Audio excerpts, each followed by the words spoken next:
From New York City, the makers of Clippercraft clothes for men and 1,036 leading retail stores from coast to coast present the world's most famous detective, Sherlock Holmes.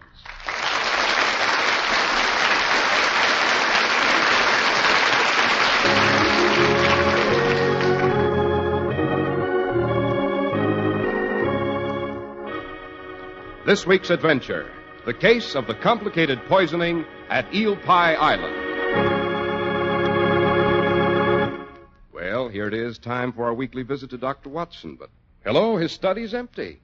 Say, don't tell us the good doctor has forgotten his appointment. Certainly not. I'm out here on the terrace. Oh, yes, now we see him on the other side of the French door, stretched out in that deck chair. Come on out. Thank you. There's another for you, Mr. Harris. Make yourself comfortable, and I'll divide a very superior sunset with you. Fair enough, Doctor. Hello, what's this you've got on? Joseph's coat of many colors certainly couldn't rival that one, Doctor. Don't tell me that's one of Clippercraft's new sport jackets. Well, no. This is what we called a blazer in my younger days. Oh, yes. The sort of outfit Holmes and I used to wear punting on the Thames. As a matter of fact, my wife was going through an old trunk and ran across it the other day. Puts me in mind of the adventure of the poisoning at Eel Pie Island. A case at once violent and diabolically complicated. Yes, having decided to tell that story this afternoon, I appropriately donned the old blazer for the occasion, don't you know? Well, what does Mrs. Watson think of it? Oh, she's threatened to leave me if I step off the premises in it. I see what she means, Doctor. It is a bit, shall we say, spectacular? Oh, that's the trouble with the rising generation, Mr. Harris. No individuality. No dash, no style. How do you expect to impress the young ladies of your acquaintance on summer picnics or beach parties and boating expeditions? Well, by wearing Clippercraft sport coats, of course, Dr. Watson. Yes, I seem to have led with my chin that time. Oh, not at all. Just you take Mrs. Watson along when you go down to look at the new Clippercraft tropical suits and sport jackets. She'll be pleased to take you anywhere in any of them, I'll bet you.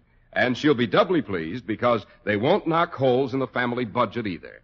The man who insists on Clippercraft clothes says goodbye to high prices insofar as his clothing budget is concerned, for Clippercraft clothes have never been anything but high in quality and low in price.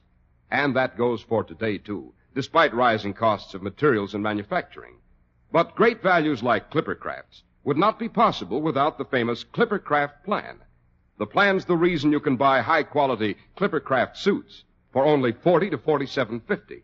Find tropicals for summer wear for only $33.75 to $40, and smart sport jackets for only $26.50.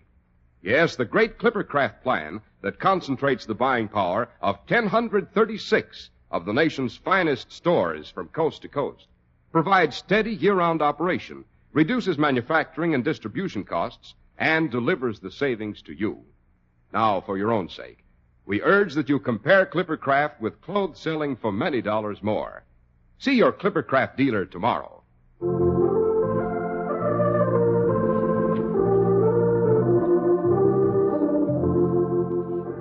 But now, back to the fatal poisoning on Eel Pie Island. The title sounds indigestible to begin with, Dr. Watson. Eel Pie Island. Look, is there really such a place? Oh, the ignorance of the man. If you'd ever been boating on the Thames, you'd know it well. Yes, Eel Pie Island lies in the prettiest stretch of the river between Richmond and Hampton Court. Furthermore, it has a very popular inn which is famous for its ale and its eel pie. Oh, naturally. A cold, refreshing mug of ale after a pull up the river in the hot sun and a delicious slice of cold eel pie. I could certainly go over the first item, Dr. Watson, but I'm not quite so sure about the second. You know, Mr. Harris, that's exactly what Holmes said some 20 or so years ago. It was Sunday afternoon, and Mary was expecting some relatives for tea.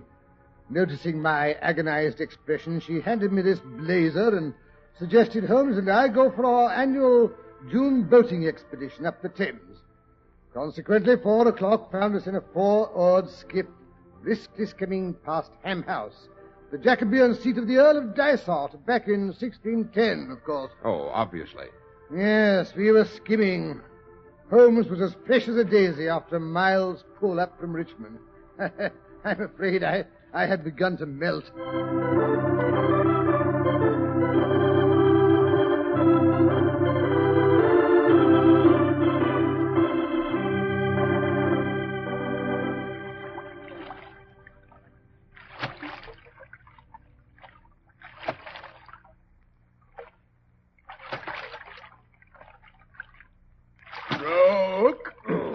Get your back into it, Watson. Stroke. Stroke. Watson, that's the third time you've missed count. Stroke. Sorry, Holmes. My stomach keeps getting in the way. Huh. That's what comes of being a married man. Meals at regular hours. Nothing to jolt you out of your rut. Oh, I was jolted out of it 4 years when I rejoined during the late war. I enjoy my rut, thank you. I don't wish to be jolted out of it again. You mean you don't ever miss the old Baker Street days? The excitement, the suspense, the danger? I enjoy it all in retrospect. I say, Holmes, that's Eel Pie Island up ahead. What do you say we pull onto those willows for a bit of a breather, eh? I don't need a breather. I wonder if the ale at the inn is as cool as I remember it. Brown, tangy, I can just feel it trickling down my throat. And the eel pie, crust all flaky and tender. I have no interest whatever in eel, Watson. Nasty, slimy fish. Besides, we're in duty bound to demolish the contents of the hamper Mrs. Watson prepared for us with such loving care. From the contents, I suspect she hoped we'd be gone a week. No, Watson, no eel pie. Stroke. Holmes, you unfeeling. However, I do think I could be interested in a mug of ale. Yes? Yes, Watson, they're right. Stroke. Thank God you have some human weaknesses.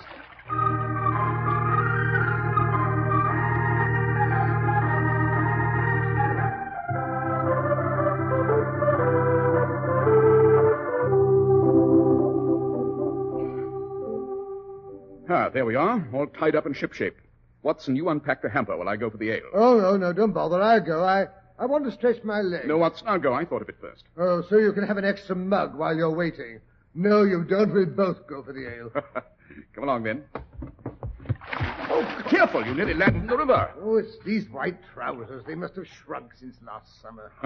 Can't go bounding about like a mountain chamois the way you do. That's a perfect day. What is more charming than the Thames on a Sunday in June? The little boats filled with the flower of the countryside, the dainty parasols, the airy dresses, the lacy petticoats so coquettishly displayed. I thought you were supposed to be a woman-hater. I was admiring the scene quite impersonally, Watson, from the artist's viewpoint. Yes. I have artistic blood in my veins, you know, on my mother's side. Oh, balderdash. Help! Help! I've been poisoned. Holmes, did you hear that? Yes, it's a fat woman in the purple bombazine of the next punt. She's managed to terrify completely the little wispy man who's her escort. Walter, you fool! Get a doctor. You want me to die? I'm a doctor, madam. May I be of assistance? Oh, yes, please. Please help us. My sister thinks she's been poisoned. I know I've been poisoned. It's in my tea. I just made us a nice pot of tea. It was quite all right, Minnie. I drank some too, you know. My cup wasn't all right. It tasted bitter. Then why did you drink it? I didn't. Just a mouthful. Oh, my stomach. The pain in my stomach. My neck felt stiff all day. The pain in my stomach. Here, the diaphragm. It's contracting. I shall want hot water. The tea kettle is still half full. I can light the spirit lamp. We haven't time. Salt. Have you some salt or mustard? We have both. Minnie always brings everything. Good. We shall have to give her a good emetic. Clean out her stomach. An emetic? No, I won't take it. I won't. Minnie, don't.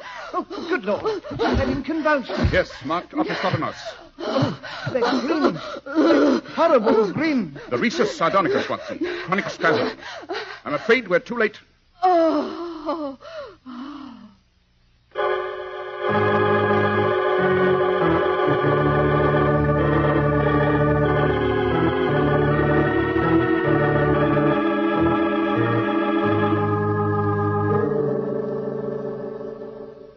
Oh, dear. I do wish the police or the coroner would get here. It seems so awful to leave poor Minnie stretched out in the boat. Oh, that dreadful grin on her poor dead face. If only she hadn't suffered so before she died. She was very fortunate, Mr. Weatherby. Walter Weatherby. Minnie was my sister. Miss Weatherby was very fortunate, Mr. Weatherby.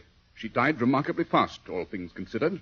If she'd been a younger, stronger woman, death might have been delayed for hours, even days. I take it she had high blood pressure and a weak heart. Yes, sir. And diabetes, too. We all have it in our family. That is, all but Robert. Oh? Thank heaven she went quickly. I can't bear to see anyone suffer. I can't even bear to kill a fly. The only reason I keep that vermin killer in the potting shed is because the nasty things have been destroying my tulip bulbs, don't you know? Oh, so that's where the strychnine came from.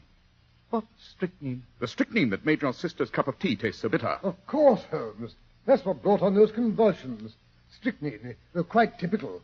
Were they, Watson? But of course. The gasping for breath, the protruding eyeballs, the rigidity and convulsions. But there couldn't have been any strychnine in the tea. I drank 4 cups myself. Tell me, Mr. Weatherby, did your sister have anything in her tea that you didn't share? Cream? A drop of rum? Bit of mint? No, nothing like that. We both took it weak with a lot of milk. Oh, Minnie did have strychnine, of course. That is saccharine, I should say. I prefer to go without sweetening myself. We aren't allowed sugar, you know, because of the diabetes. Saccharine, of course. She carried the pills in a box, a reticule? Oh, no, sir. She had a plain paper envelope. Here it is on the floor of the punt. Don't touch it. Don't touch it, I say. Oh, no, sir. Not if you say not. Hand it to me, Watson, with your handkerchief. Very well, Holmes. Empty. She used up all the pills, I guess. No wonder she had 6 cups of tea. Minnie did enjoy her afternoon tea. She did enjoy all her meals. Poor Minnie. Holmes, how do you account for the fact that the 5 previous cups were drunk without complications? Probably because only the 6th saccharine pill was poisonous and bitter. The shock of finding it poisoned, you know, to a woman with her heart. That certainly helped to bring on the convulsions. It was undoubtedly pure accident that pill was saved to the last. You say your sister suffered from diabetes, Mr. Weatherby. She doesn't look it. Oh, that's because my brother Robert took such good care of her, of all of us. He gives us injections of that new drug, insulin. They discovered it last year. It does wonders for people with diabetes, Mr. Holmes. My brother's been lecturing on it at all the medical schools all over England. By Jove, of course your brother must be the famous Dr. Robert Weatherby. Obviously, Watson. Tell me, Mr. Weatherby, how long have you and your sister suffered from diabetes? Oh, only about 4 months. My other sister, Nellie, had it too. She died 2 months ago. Oh, dear, poor Nellie. She was really my favorite, you know. Too far gone for the insulin to do much good, I suppose. Oh, no, sir. We none of us had any symptoms of diabetes before last year. I did have my dizzy spells, of course, but we never thought it was anything like that. Oh, no. Thank heaven insulin was discovered in time for us. Not that it seems to have saved Minnie, or Nellie either. But surely you must realize that your sister didn't die of a diabetic seizure, Mr. Weatherby. Oh, no. Minnie went the same way as Nellie went, of poison. Only I didn't do it. You must believe me. I didn't do it. I say, Holmes, here comes a boat. It's turning in here. Yes. It's the police launch. Oh, thank heaven for that. I thought they'd never get here.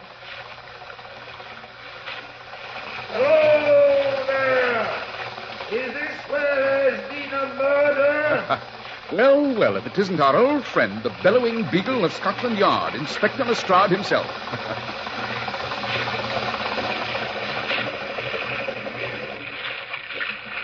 Welcome, Lestrade. Welcome aboard. We have quite a cargo for you to inspect. Hold!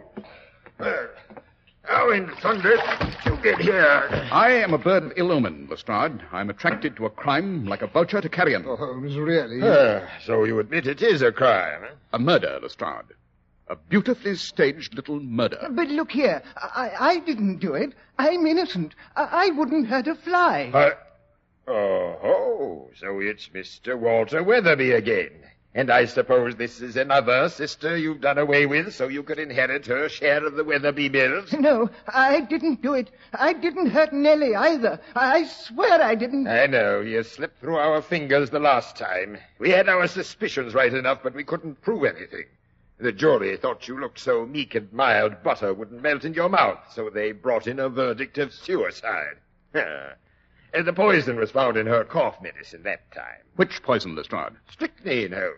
Oh. What else gives people convulsions like the woman just had here, they tell me?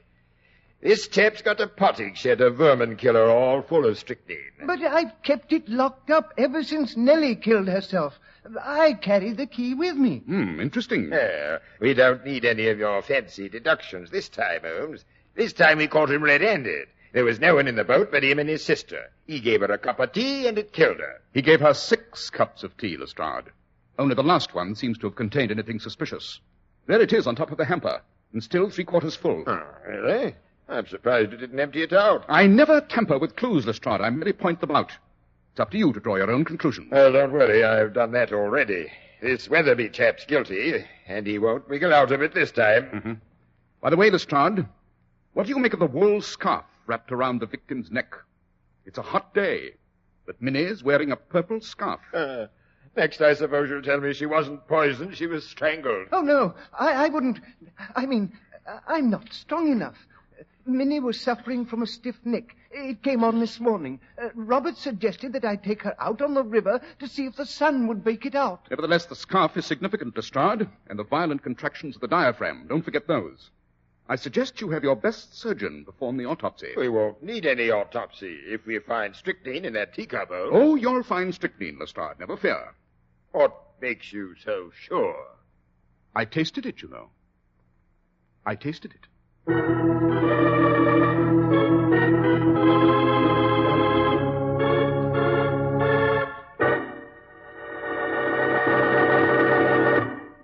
Talk things over with any of the millions of men who wear Clippercraft clothes, and you'll soon find out why Clippercraft clothes have won more friends than any other label in America. Well-dressed men are loyal to Clippercraft because Clippercraft is loyal to them. Clippercraft is devoted to just one thing, giving you the best clothing value in America.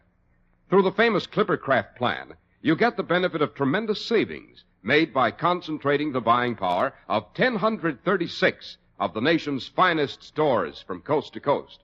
Locally owned, independent stores. Stores you can trust. It's the biggest idea that ever hit the clothing industry and eased your clothing budget. Where else can you get such remarkably fine quality in suits for only $40 and $47.50, in tropicals for only $33.75 to $40, and in sport jackets for $26.50? The answer is nowhere else, except in the fine stores everywhere that feature the Clippercraft label. That's why men who know insist on Clippercraft clothes. So be sure to visit the Clippercraft store in your city. These leading stores in the metropolitan area are proud to add their names to Clippercraft in your suits, sport jackets, and tropicals. In Manhattan, John Wanamaker Men's Stores, Broadway at 8th and 67 Liberty Street. Saks 34th, Broadway at 34th. In Brooklyn, Abraham and Strauss. In Newark, New Jersey, Boulevard Men's Shop, Kresge Newark. And in Jamaica, the B&B Clothes Shop, 16408 Jamaica Avenue.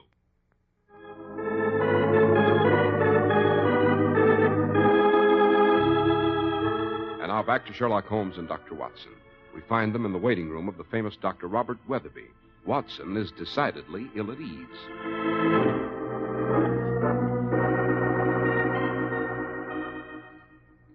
Holmes, I don't know why you insisted on coming here. To present our condolences, of course. After all, we were in at the death, as you might say. Holmes, really? And to find out more about this new drug. What's it called? Oh, yes, insulin. Yes, I might have known it was your insatiable thirst for information that brought you, not your humane instincts. Of all the cold-blooded... Shh, quiet, Watson. Someone's coming. Mr. Holmes and Dr. Watson. Quite. The doctor will see you now. Step this way, please. Oh, thank you. After you, Holmes. This was your idea. Well, well, Mr. Sherlock Holmes. This is indeed an honor. I'm indeed grateful for your efforts on my poor sister's behalf. My colleague, Dr. Watson, was the physician on the case, Dr. Weatherby. That is, everything possible was done, you understand. I can't begin to express my regrets. Oh, please don't blame yourself, Doctor. I couldn't have done more for her myself, I'm sure.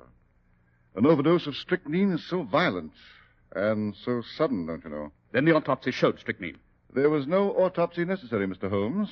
The contents of the teacup proved the case. And then, of course, when my brother confessed... Confessed? Yes. It seems he had one of his dizzy spells while my sister was drinking her tea and lay down in the boat for a moment. He must have been unconscious for several moments. At least he doesn't seem to remember what happened during that length of time. Of course, a trance. Somnambulistic. He must have administered the poison while in a semi-conscious condition. Yes, poor Walter. I've always known he subconsciously resented both his sisters. They were so big and robust. Walter was always rather frail. I suppose I should have had him committed after Nellie's death, but, well, somehow I couldn't persuade myself that he was really dangerous. I see. Would it shock you very much, Dr. Weatherby, if I were to assure you that your brother did not kill either of his sisters? But, Mr. Holmes, the evidence. The death struggle indicated strychnine. Now, strychnine was found in the teacup. He was the only person with her all afternoon. And then his confession. You can't get around that. I imagine your brother Walter takes rather easily to any form of suggestion, Dr. Weatherby. With your permission, I should like to have a talk with him. He's in Bow Street Jail, I understand. That's correct, Mr. Holmes. But I'm afraid you must postpone your interview until later in the day, when he's had time to recover from his insulin injection. He's already had it? No. As a matter of fact, I was just about to go around to the jail and give it to him. Splendid. We'll go with you. Dr. Watson is particularly anxious to learn this new technique of administering insulin. Holmes, really not. Some other time I shall be delighted. But what better time than the present? We promise not to discuss your sister's murder, Dr. Weatherby. But I understand... Well, that is, Scotland Yard is in charge of the case. Would they permit interference? Scotland Yard has learned it's always wise to allow me to interfere, Dr. Weatherby. It so frequently saves them from making fools of themselves.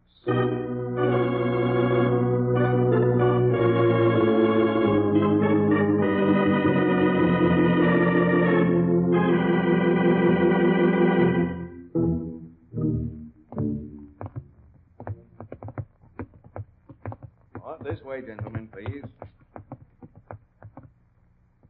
He's in here.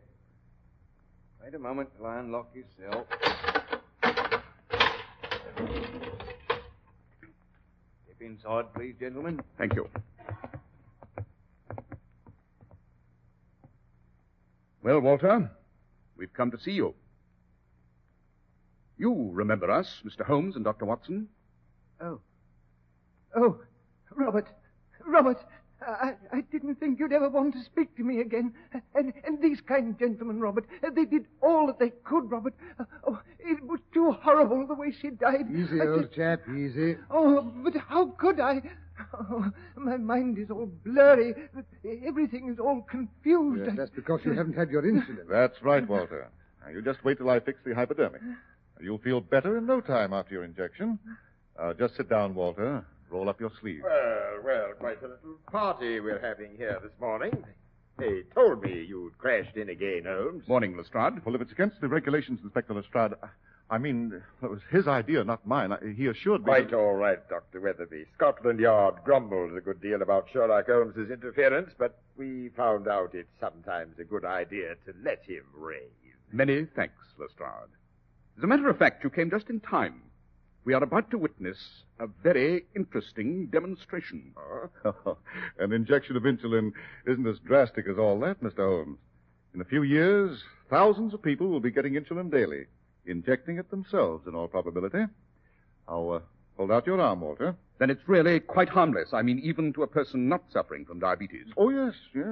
It might accelerate the rate of metabolism slightly for a time, but nothing to worry about. Then Nellie's death and Minnie's death couldn't possibly have been caused by the injection you gave each of them the morning of the day in which they died. Good Lord, no. What a fantastic idea. Not so fantastic, Dr. Weatherby.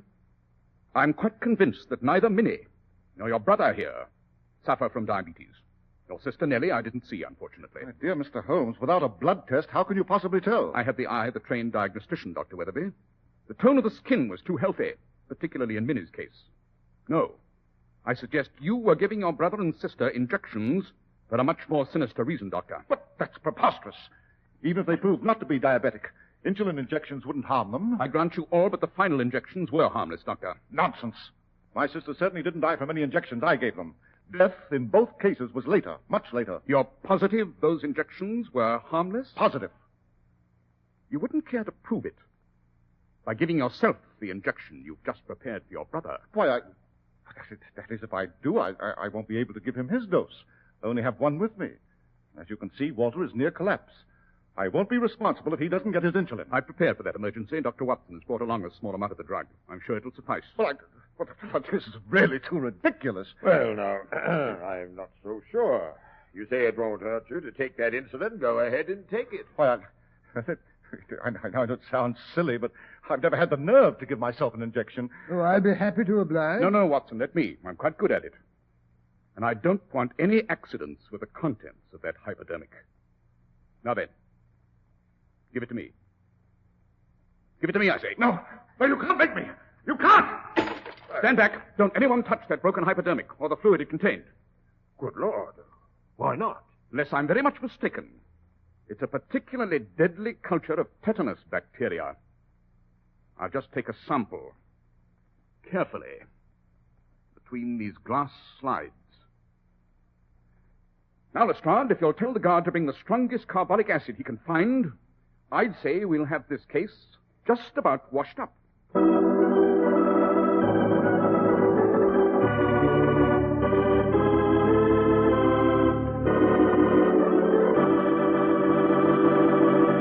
A nice fellow that Robert Weatherby turned out to be, eh, Dr. Watson? But look, why the strychnine in the first sister's cough medicine and the second sister's teacup? Because the symptoms of tetanus poisoning and strychnine poisoning are so remarkably similar. Tetanus takes much longer, of course, to develop.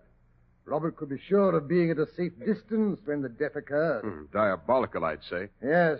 Holmes suspected tetanus when he heard of Minnie's stiff neck and noticed the contraction of the solar plexus. Those symptoms do not occur in strychnine poisoning. Of course, I should have noticed them too, but what with the presence of strychnine in the cup, it's so easy to jump to the wrong conclusions, which is what Robert Weatherby had counted on.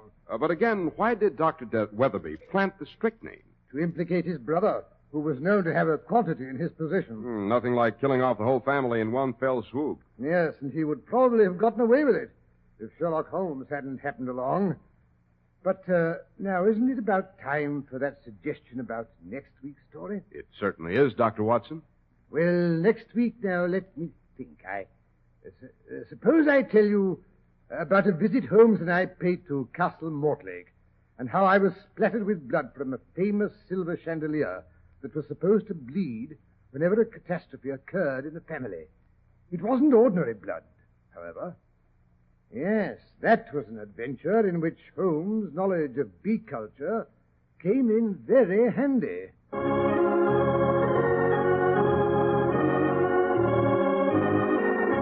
The makers of Clippercraft clothes and 1,036 leading stores from coast to coast have brought you another in the new series of broadcasts featuring the world's most famous detective, Sherlock Holmes.